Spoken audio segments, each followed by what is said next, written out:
Alors bonjour à toutes et à tous, bienvenue sur dailyfx.fr, bienvenue au Good Morning CAC 40, premier point de marché de l'année 2015. D'ailleurs, bonne année à tous, hein. Bonne année à tous les auditeurs. Alors après la trêve hivernale, les principales places boursières ont réouvert ce matin. Il y a simplement en Europe deux marchés actions qui sont clôturés. C'est le marché actions suisse, alors que vous pouvez négocier chez nous à travers le CFD, ainsi que le marché actions de Hongrie. Bon, ça c'est un marché qu'on vous propose pas. Il y a eu des volumes d'échanges assez faibles la nuit dernière en Asie. Mais concrètement, toutes les places financières étaient ouvertes, hein, Séoul, Hong Kong, Singapour, Sydney, bon, les marchés aussi en Australie, en Chine. Globalement, en Asie, on a clôturé dans le vert, et c'est ce que vous constatez aussi aujourd'hui à l'ouverture en Europe. Donc bienvenue, Vincent Gann pour vous retrouver ce matin, puisque Adrien Raymond, eh bien, il est en congé, vous le retrouverez à partir de la séance du 11 janvier. Donc aujourd'hui, je vous propose ce point de marché Good Morning CAC 40. L'année, elle commence très mal pour l'euro, puisque l'euro, de manière générale, est sur son plus bas de l'été 2012. C'est ce que vous constatez sur la paire de devises euro-dollar, 1,20.42 $, pile poil le plus bas de juillet 2012. Idem du côté de l'euro GBP, donc forcément par corrélation inverse du côté du GBP CHF, ou encore l'USD CHF qui lui teste aussi ses plus hauts de 3 ans. Quant au marché action européen, dans le sillage de cette clôture favorable en Asie, avec un gap haussier sur l'indice CAC 40 Cash, le marché au comptant, dont la cotation fixing d'ouverture commence à 8h55, 19 points de gap, et concrètement nous sommes donc toujours plutôt bien orientés depuis la séance du 16 décembre dernier, qui avait vu, vous le savez, un phénomène de paroxysme des ventes avec une mèche basse de marché, une clôture assez au-dessus du plus bas de la séance, et un volume de transactions qui était très important. Vous le savez, le 16 décembre correspondait à peu de choses près à ce qui s'était passé le 16 octobre. Alors ce matin, ce que je vous propose, et c'est généralement ce que je vous propose l'après-midi, c'est un tour d'horizon des graphiques intraday. Alors ce que j'appelle moi le graphique intraday, c'est l'horizon de temps 4 heures. Je vais quand même cependant vous montrer quelques graphiques en données journalières. Je reviendrai aussi sur cette stratégie qu'on vous a proposée sur la paire de devises AUDNZD qui réagit enfin favorablement sur son support mensuel, en fait son support de très long terme. Finalement, je ne sais pas comment appeler ça, puisque c'est un support en place depuis 15 ou 20 ans.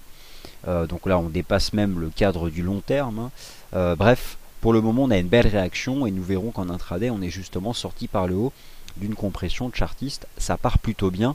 Il va falloir confirmer, en tout cas, on se prépare à avoir un chandelier hebdomadaire sur la UDNZD qui eh bien, porte en lui des perspectives haussières s'il devait se confirmer ce soir à la clôture du Forex. Donc en gros, tous les marchés ont réouvert. Alors ici, vous êtes sur le forum dailyfx, et donc je vous repropose ce tableau qui faisait donc la synthèse de la modification des heures de trading, et vous constatez donc que ce que je vous disais est donc vrai, puisqu'aujourd'hui notre CFD SUI 30, qui représente l'indice SMI, l'indice phare du marché action suisse, est fermé. C'est le seul d'ailleurs, avec aussi la place boursière de Hongrie, mais nous ne vous proposons pas ce marché. Et globalement, tous les autres marchés, le DAX y compris, hein, le DAX qui a été fermé depuis le 31 décembre, eh bien tous les marchés ont réouvert ce matin à 7h CET. Et lorsqu'on indique 7h CET, c'est tout simplement l'heure de Paris.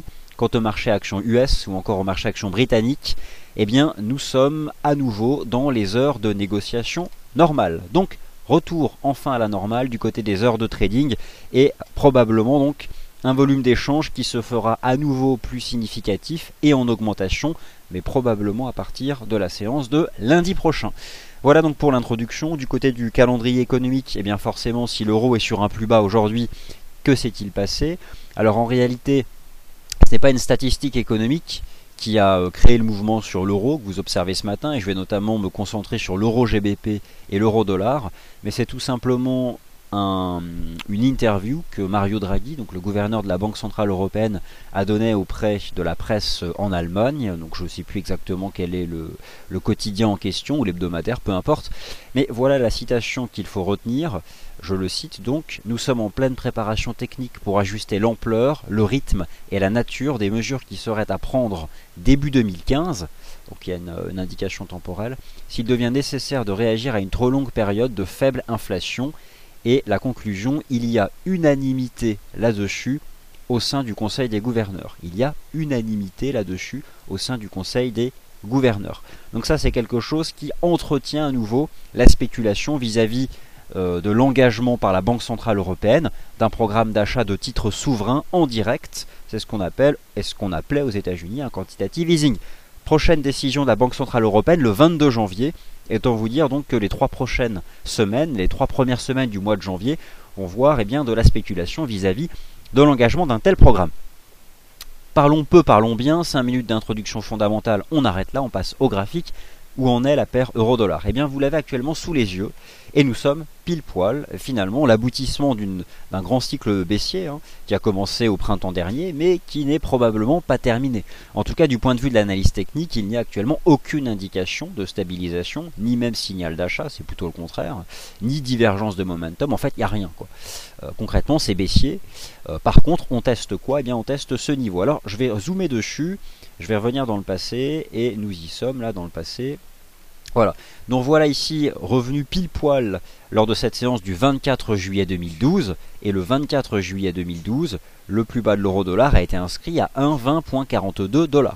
Donc voilà où en est l'euro-dollar, et actuellement, je reviens donc au niveau actuel des cours, nous avons même en fait déjà inscrit un cours plus bas, puisque aujourd'hui le plus bas de l'euro-dollar est à 1,20.34. Donc tout à l'heure, l'euro-dollar inscrivait un plus bas de 5 ans, puisque si le marché devait basculer en cours de clôture sous les 1,20.42 $, et bien le prochain support, autant vous dire qu'il est assez éloigné, puisque le voici, le marché reviendrait alors sur son plus bas du printemps 2010, le voici, ce qui nous donne en fait un plus bas à 1,1876 $. Donc, en clair, la dynamique baissière de l'euro-dollar se poursuit. Du point de vue des fondamentaux, il n'y a strictement aucune raison de la voir s'inverser. Regardez ce que nous avions fait ici en 2010. Pour inverser un grand marché baissier du point de vue du chartisme, eh bien, il faut une phase dite de transition latérale. Ces phases de transition latérale peuvent prendre la forme de figures chartistes. Alors à l'époque, c'est ce qu'on avait eu sur l'eurodoll. On avait eu une figure qui avait pris... alors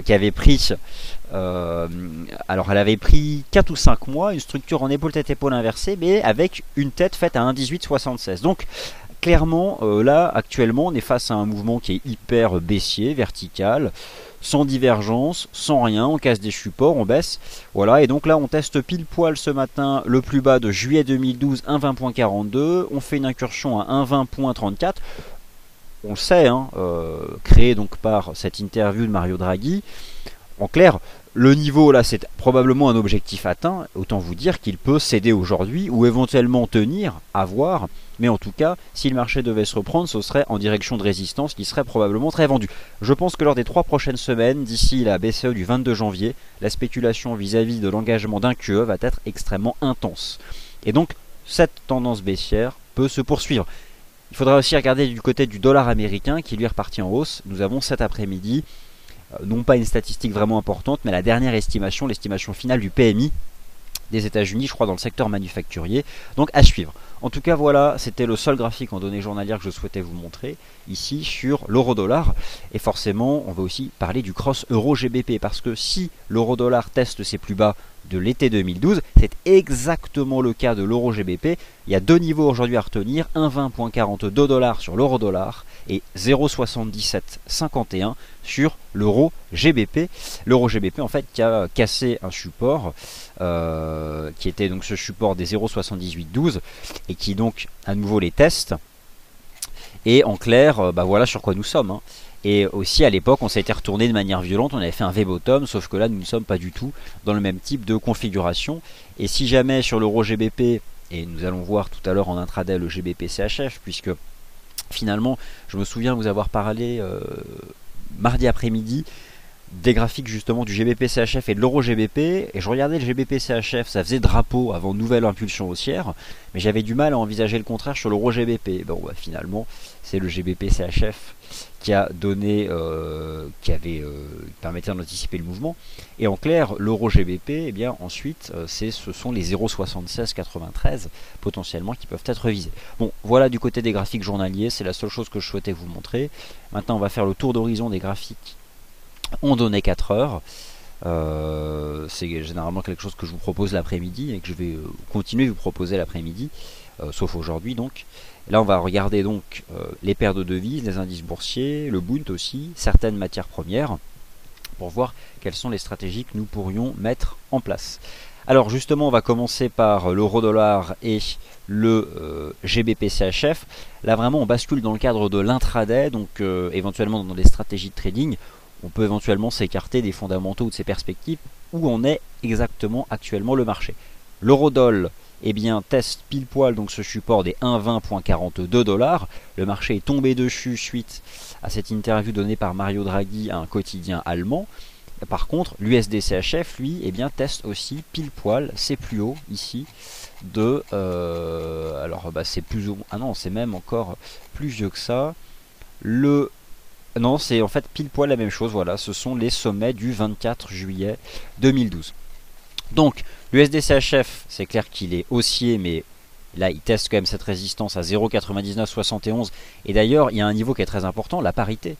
La parité sur l'USD-CHF, 1 pour 1, c'est quand même, je pense, un niveau très très important. Et on a fait là 0,9991.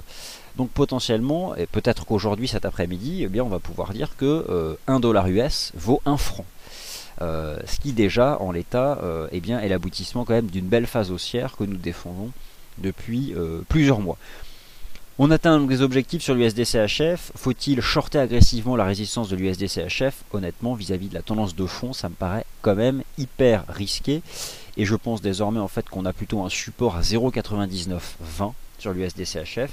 Et désormais, je pense qu'il faut plutôt s'intéresser à un éventuel pullback sur 0,9920 pour une stratégie d'achat sur cette USD-CHF.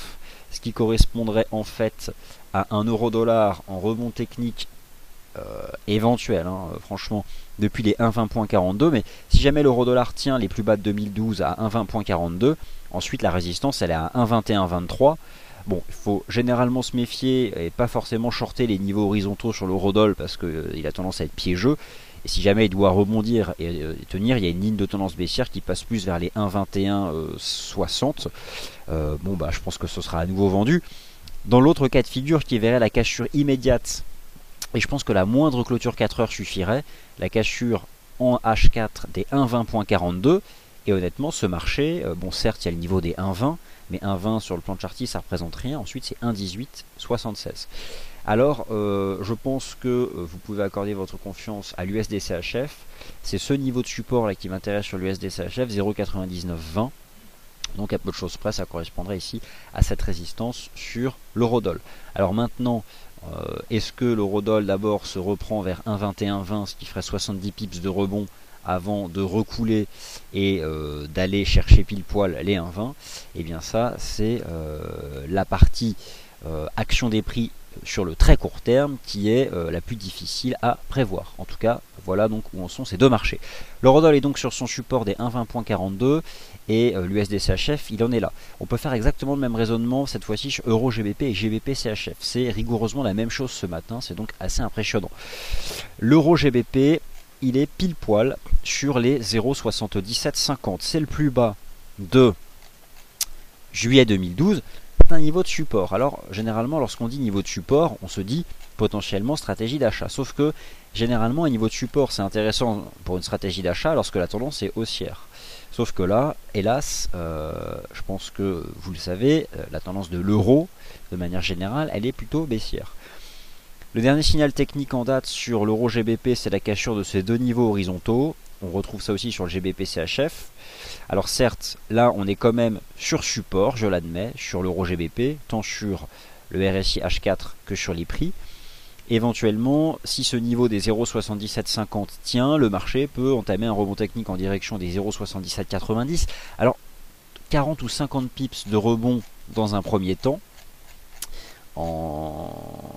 ça reste quand même, je dirais, c'est la probabilité, elle est quand même, c'est presque du 50-50, honnêtement j'en sais rien, dans le sens où par rapport à la tendance et vis-à-vis des perspectives de fondamentaux, ça peut plutôt casser.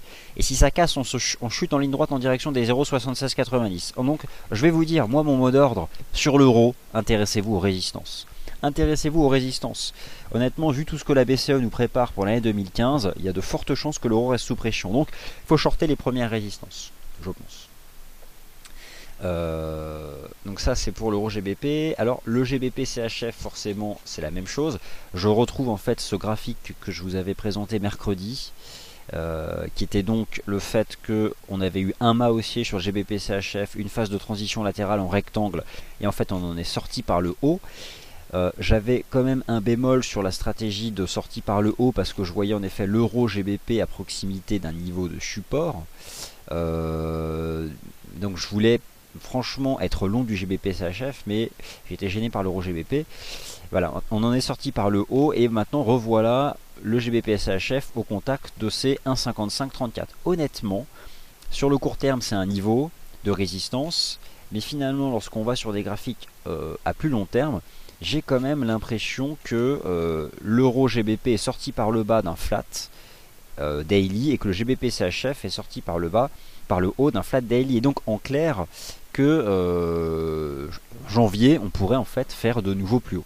Donc là cependant quand même euro GBP sur support, GBP/CHF sous résistance. En termes d'action des prix, on peut parfaitement GBP/CHF faire un pullback par exemple sur 1,54 et c'est ce qu'il est en train de faire, et donc euro GBP lui rebondir en direction de la première résistance qui elle se trouve à 0,7789.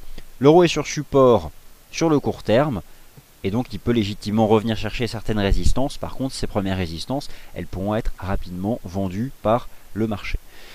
Alors une stratégie qui porte enfin ses fruits, ça a pris du temps et finalement nous y sommes. L'AUD NZD, vous êtes face ici à un graphique en données 4 heures, donc il n'est pas forcément évident de réaliser sur quoi nous sommes. C'est pourquoi je vais rapidement passer en données mensuelles, juste que vous ayez un ordre d'idée. Non, c'est pas en données mensuelles, c'est en données hebdomadaires, on y voit plus clair.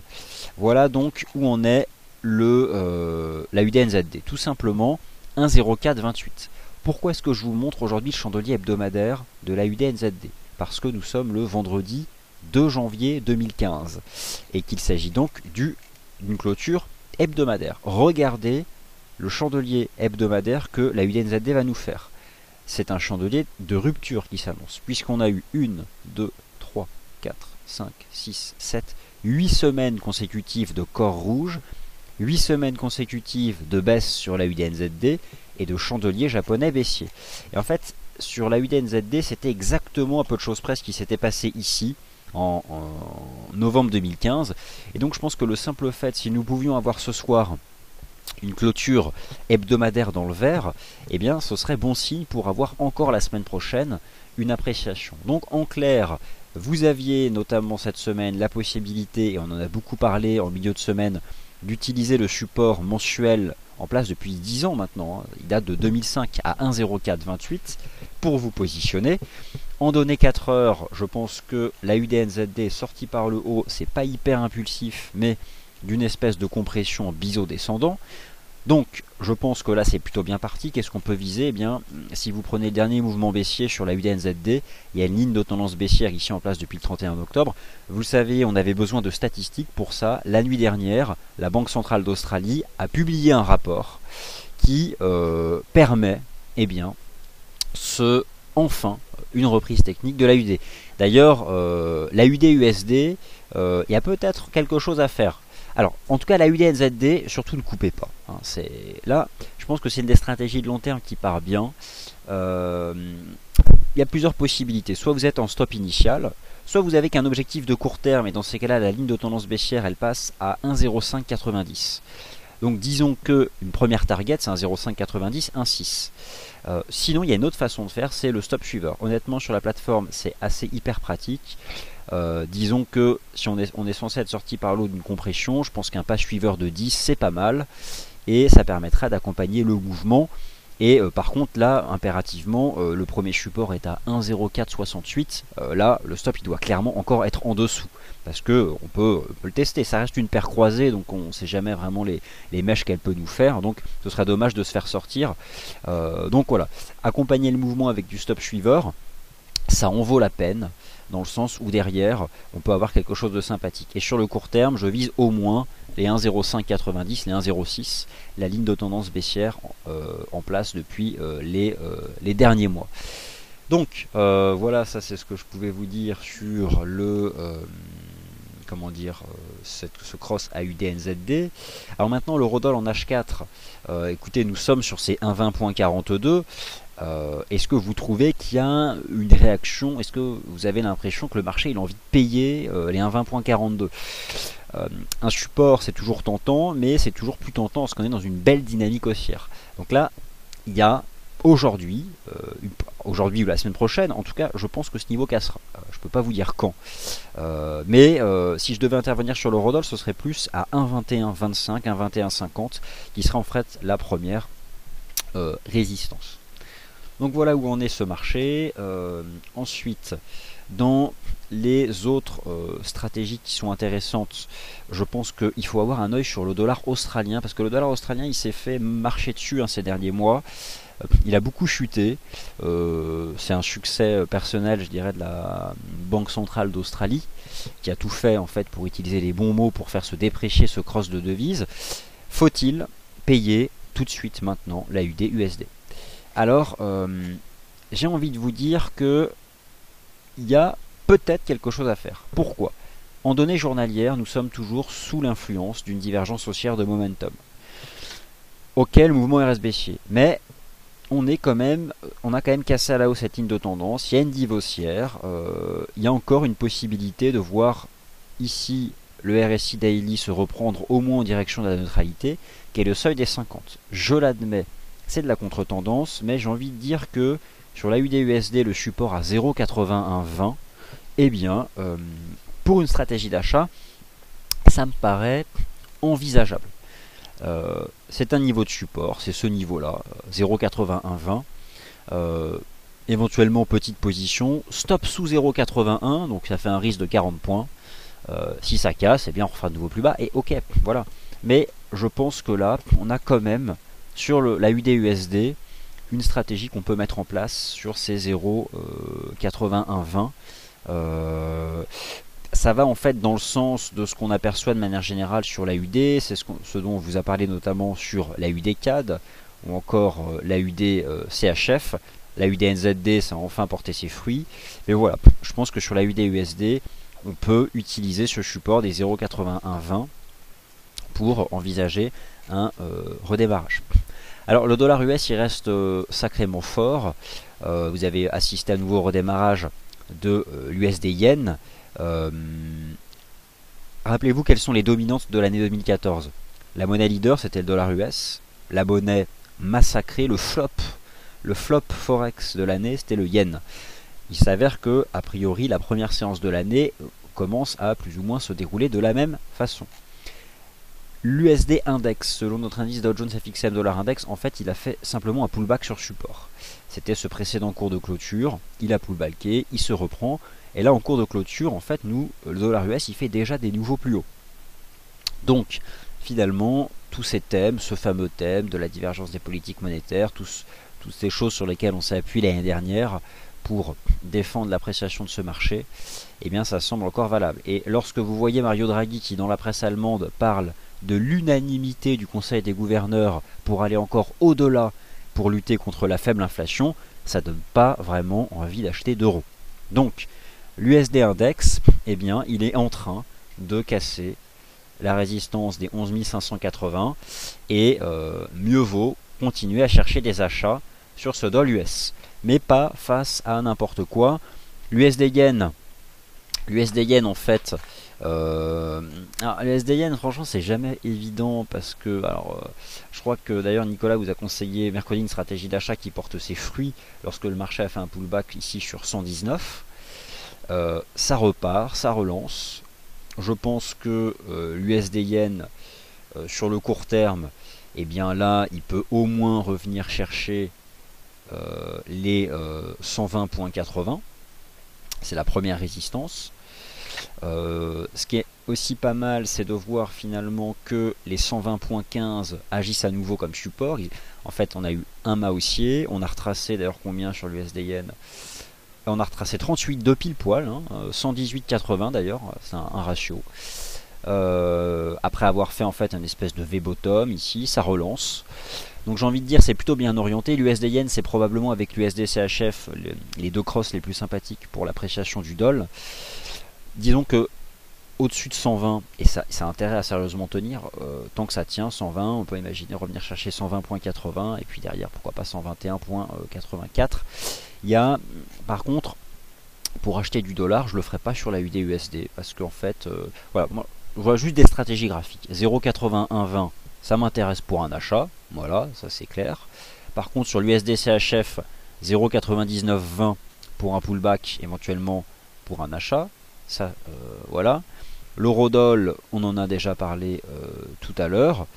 L'euro GBP peut quand même avoir un traitement différent parce que la livre sterling n'est pas le dollar US, et que 0,7750 ça peut tenir aujourd'hui et au moins revenir chercher 0,78, mais ça fait pas énorme en fait en pips. Donc si j'avais finalement plus un conseil à vous donner sur l'euro GBP, ce serait de chercher des achats sur les 1,54 du GBP CHF, parce que ça c'est propre. Regardez, en fait, sur le GBP CHF, on a donné un signal ici sur le RSI en cassant cette oblique, que vous retrouvez aussi ici sur les prix, hein. Ça avait été donné, en fait, le signal sur le GBP CHF, il avait été donné lors de cette séance du 20 décembre. On a fait un mât, un flat, là ça relance. Et d'ailleurs, alors là on est sous ce niveau horizontal, mais si je projette la hauteur de ce mât ici en direction 1,5534, c'est un objectif. C'est pile poil ce plus haut et c'est un 0,618. C'est toujours sympathique quand un niveau horizontal est rejoint par une extension ou un retracement. Moi, la stratégie que j'envisagerais sur GBP CHF, c'est d'exploiter un retour sur 1,54 pour une stratégie d'achat et ensuite relancer et envisager au premier trimestre un GBP CHF qui monterait en direction des 1,5688. Mais pour ça, il faudrait donner le signal d'achat qui serait donc une cassure haussière des 1,5534. Bon, alors là, anticiper la façon dont les cours vont évoluer précisément, c'est ce qui est le plus compliqué. Maintenant, sur le CFD, Dow Jones, FXM, Dollar Index, qu'est-ce qu'on peut envisager en janvier? Eh bien, les objectifs, en fait, c'est les plus hauts de 2009. On est presque sur du 11 750, 11 850 points. C'est peut-être un objectif vers lequel va tendre cet USD index. Et si le USD index il va si haut que ça, ça veut dire que l'euro-dollar il est sur les fameux 1,1875. Il y a un cours qu'il faut que je vous retrouve sur l'euro-dollar, c'est le cours d'introduction. La toute première cotation de l'euro-dollar, elle s'est faite dans les 1,17 quelque chose. Je pense que ça, c'est un niveau vers lequel on peut tomber, qui fera parler de lui, donc j'essaierai de vous le retrouver. Alors ensuite, dans les paires en doll, il y a bien sûr l'USD CAD et le NZD USD. L'USD CAD, c'est pas mal ce qu'il fait. Il y a une belle réaction de l'USD CAD. Alors déjà, il n'y avait pas de triangle symétrique, mais il y avait un flat qui est intéressant. Moi surtout, ce que j'avais invité à faire sur l'USD CAD, c'était d'attendre une dérive latérale en direction de cette ligne de tendance haussière pour se positionner à l'achat, et le marché s'en est approché. Donc l'USD CAD finalement est dans une phase de transition latérale qui prend la forme d'un rectangle. Généralement, lorsqu'on fait un rectangle dans une tendance haussière, il y a des chances qu'on en sorte par le haut, et c'est par exemple ce que vous avez eu là sur le GBP CHF. Donc par contre là, l'USD CAD il revient sous résistance, c'est toujours la même chose, on n'achète pas sous résistance. Aujourd'hui, l'USD CAD peut parfaitement rester dans son range.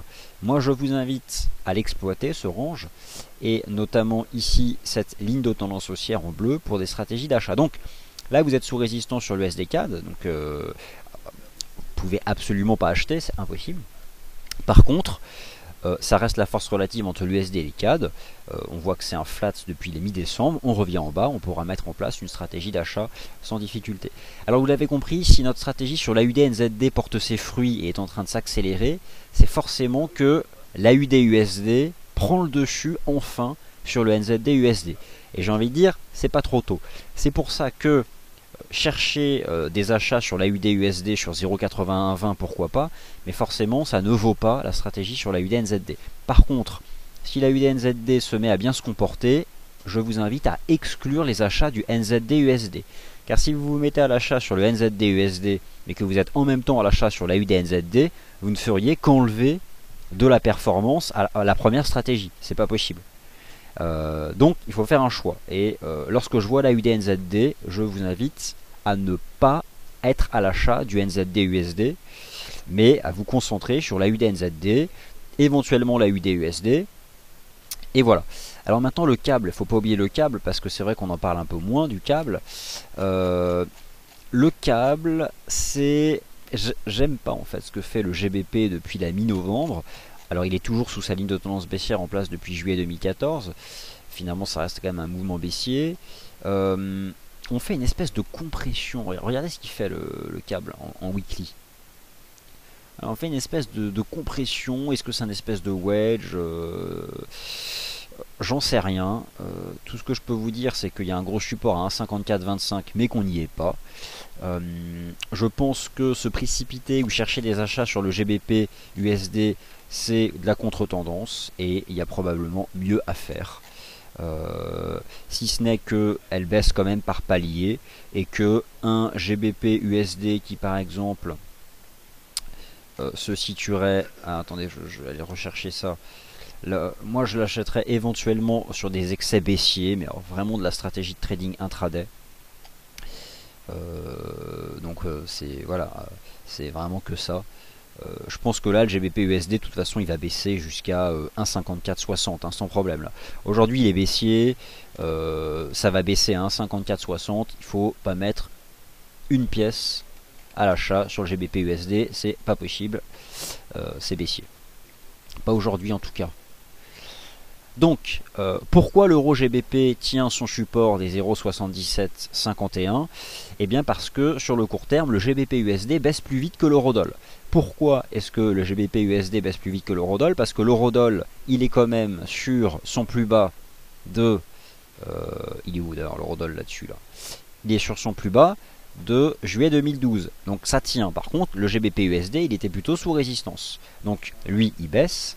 Et donc forcément, l'euro GBP est plus performant et tient son support. Je ne sais pas si vous voyez un peu comment les choses s'articulent, surtout sur les paires croisées, il faut bien comprendre comment elles se construisent et ça permet de comprendre les choses. Voilà pour le FX, je pense que je vous ai proposé un bon tour d'horizon des paires majeures et que vous êtes peut-être sur certaines stratégies ou pas. Alors les indices boursiers aujourd'hui, alors vous le savez, on a eu une bonne séance en Asie. Dans un faible volume, mais globalement, que ce soit Shanghai, Hong Kong, d'ailleurs, vous savez, hein, ces deux places juridiquement, elles vont bientôt être ensemble.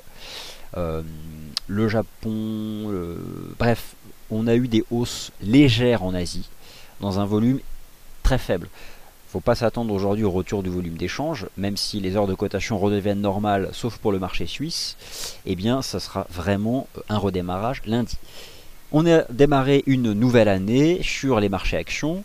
Je vous proposerai d'ailleurs probablement lundi à 18 h un bilan annuel qui cherchera à répondre à des questions, à savoir est-ce que les grandes tendances de 2014 peuvent se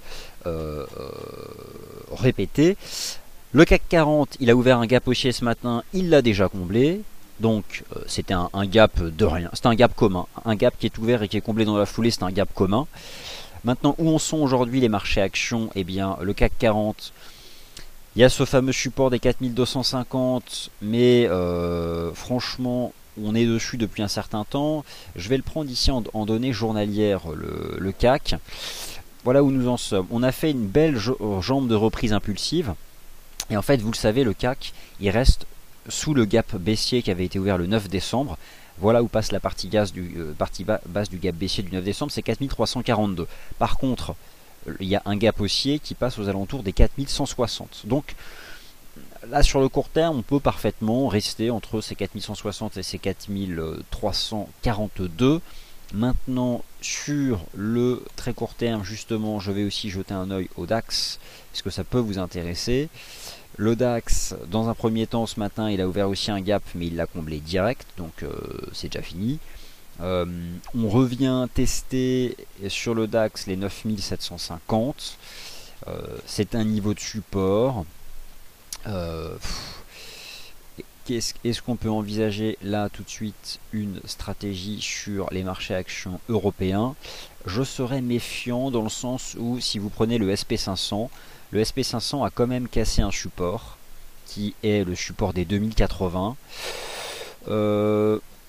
Aujourd'hui, ce vendredi 2 janvier 2015, je serai quand même méfiant vis-à-vis des marchés actions, si ce n'est que sur le CAC 40, 4250, ça reste un support. Je peux éventuellement comprendre que ça puisse intéresser quelqu'un dans le sens où c'est un support dans une tendance haussière depuis le 16 décembre, mais c'est peut-être un peu trop tôt, on n'y voit pas encore forcément très clair, et puis vous l'avez compris, sur le FX, il y a quand même des belles stratégies qui sont quand même plus limpides sur le plan de l'analyse technique, mais bon, j'admets que 4250 ou 9760, ce sont des supports sur le CAC et le DAX respectivement.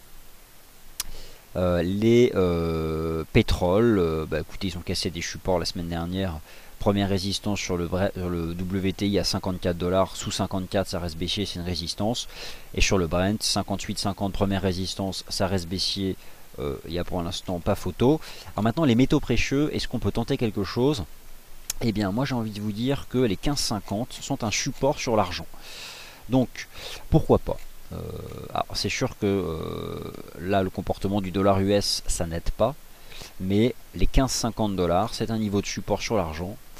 Le graphique journalier de l'argent y ressemble à rien, mais 15,50 c'est un niveau de support. Regardez, on avait fait le 1er décembre un énorme chandelier avec une mèche de malade, si vous me permettez l'expression, et avec la partie basse du corps à 15,50. On tient depuis les 15,50. Voilà, moi s'il y avait un métal précieux qui m'intéresserait là, éventuellement les 15,50 pour une stratégie d'achat dans le sens où vous mettez votre stop, mettez le stop sous les 15,50 à 15,40, éventuellement petite position, petite exposition, mais c'est tentant. Cela correspond au 1178 de l'once d'or. Donc à la question, peut-on envisager une stratégie d'achat sur l'once d'or au-dessus des 1178, 1180 ou sur l'argent à 15,50, ma réponse serait le oui. Tout comme 4250 sur le CAC ou 3130 sur l'Eurostoxx 50 ou 9760 peut être intéressant sur les indices européens CAC, Eurostoxx 50 et DAX, mais il faut pas non plus se surexposer. Et enfin, vous l'avez compris, de loin, on y est, vous y êtes, la UDNZD, c'est propre. Vous pouvez tenir, et tout comme les 0,8120 de la UDUSD, moi j'y remettrai bien une petite pièce. Voilà donc pour ce tour d'horizon H4. Je termine par le Bund. L'année 2014 est une année, et j'aurai l'occasion de revenir dessus, qui a vu fortement s'apprécier les contrats de taux souverains européens. Et forcément, si la Banque Centrale Européenne évoque la possibilité de renforcer ces mesures, cela devrait continuer d'entretenir l'appréciation de ces actifs-là. Il existe sur le Bund un premier support qui se trouve à 155,40. On peut éventuellement envisager une stratégie d'achat sur 155,40 pour viser 160. Donc je vais surveiller un éventuel pullback sur ce marché. Voilà, je vais maintenant répondre à vos questions en espérant que le son et l'image fonctionnaient normalement, ce que je n'ai pas vérifié, mais ça doit être le cas. Et ça a l'air d'être bon. Donc je suis rassuré. Donc la UDNZD, on en a parlé, tout va bien. Le SP500, en effet, j'aime pas ce que font les marchés actions US là. Mais après les marchés actions US, généralement quand ils cassent un support, ils sont... Moi, je vais vous dire le dos. Regardez, à chaque fois qu'il fait des nouveaux plus hauts, en fait, il accélère pas, il retrace la précédente jambe de hausse. Il fait ça à chaque fois, regardez. Ici, il casse, il fait des nouveaux plus hauts, il retrace. Je vais vous montrer en données journalières. Donc, honnêtement, voilà, à chaque fois, il fait ça, quoi. Il fait des nouveaux plus hauts, il retrace. Ici, il fait des nouveaux plus hauts marginal, il retrace. Donc, je pense que là, le dos, c'est ce qu'il a commencé à faire. C'est sûr que là, j'ai pas envie d'acheter les marchés actions US sur le plan d'analyse technique. C'est pas joli. Enfin, sur le court terme, non. Hein, parce que ça peut se replier davantage. Donc, c'est pour ça que je suis un peu méfiant. Mais il y a quand même, je pense que par exemple, le support ici à 17 750, il pourrait être acheté par le Dow Jones. Donc, j'attendrai 17 750 pour éventuellement mettre une bille sur le Dow Jones. C'est ce niveau-là. Vous voyez, en H4, on le retrouve bien. Donc surveillez-le. Et normalement, les marchés actions US, quand ils arrivent sur support, les bons supports, ils sont plutôt achetés. Donc 17 750 à surveiller.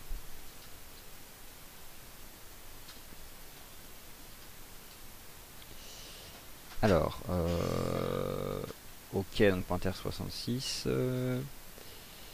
Alors, meilleurs vœux. Tous nos vœux. Voilà, bah écoutez, je vous présente aussi à toutes et à tous tous mes vœux pour cette nouvelle année. Je pense que j'ai répondu à vos questions. Écartez les achats d'indices. Honnêtement, quand je vois la tête des futurs US, ne touchez pas aux indices européens. Concentrez-vous sur les FX. On a vu quand même pas mal d'opportunités. Écartez les achats d'indices. Laissez les indices US revenir sur des niveaux de support.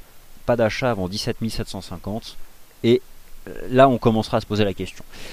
Voilà, donc le point de marché Good Morning CAC 40 est terminé. Vous retrouvez le premier morning meeting de l'année à partir de 11 h. Et quant à moi, je vous souhaite une bonne journée et je vous retrouve dès lundi à nouveau pour le Good Morning CAC 40 et toute la journée sur la file news en temps réel. Merci beaucoup.